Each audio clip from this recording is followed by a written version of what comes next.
So it's a good idea to discuss metric spaces, in general metrics, on a set. So let's start with a set X. And if we have a way of measuring distances in that set, then we say that we have a metric. More specifically, so let X be a set. Then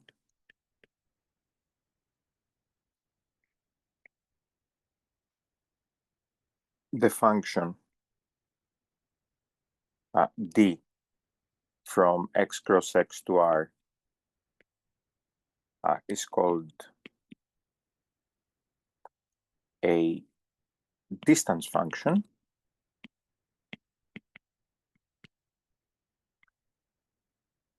or a metric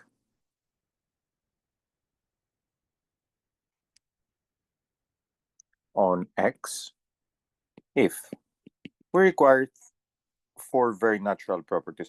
First of all, it's never negative. So d of xy is greater than or equal to 0 for any xy in x. Secondly,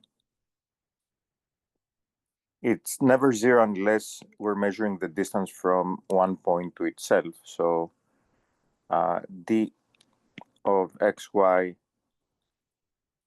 is equal to 0 if and only if x is equal to y.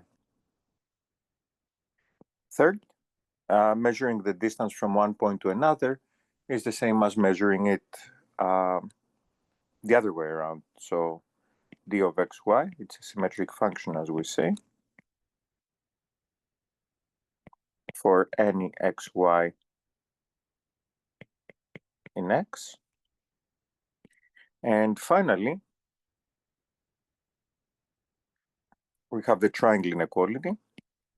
D of xy is less than or equal to d of x comma z plus d of z comma y for any x, y, z in x. So a set X equipped with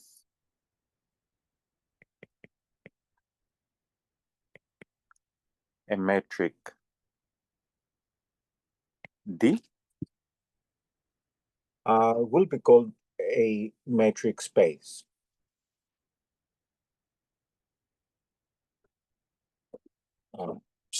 Sorry, forgot.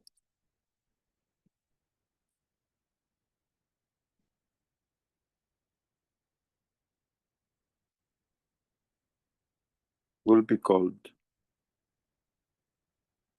a metric space.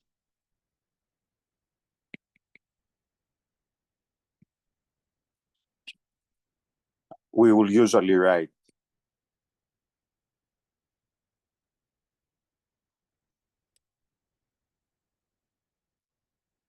x comma d.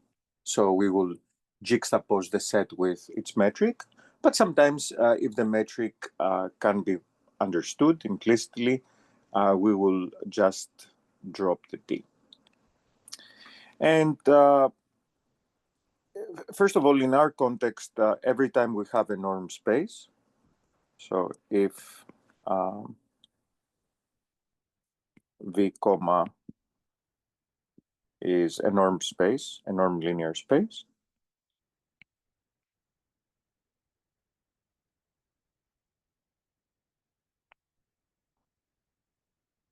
then d of uv equals to the norm of the difference uv is a metric on V. Actually, a norm provides the space with a much, or if you have a space that has a norm, which means that it's a vector space, then it has a much richer structure than that of a metric space. There is a metric space that can be made out of any set using a very rough metric, I should call it.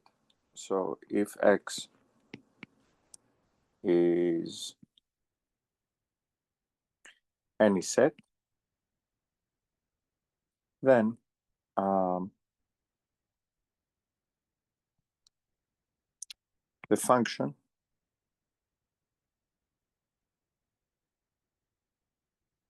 d from x cross x to r with d of xy equal to 1 if x is different from y, and 0 if x is equal to y, is a metric.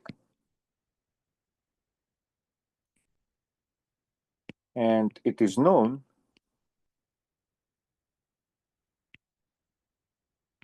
as the discrete metric.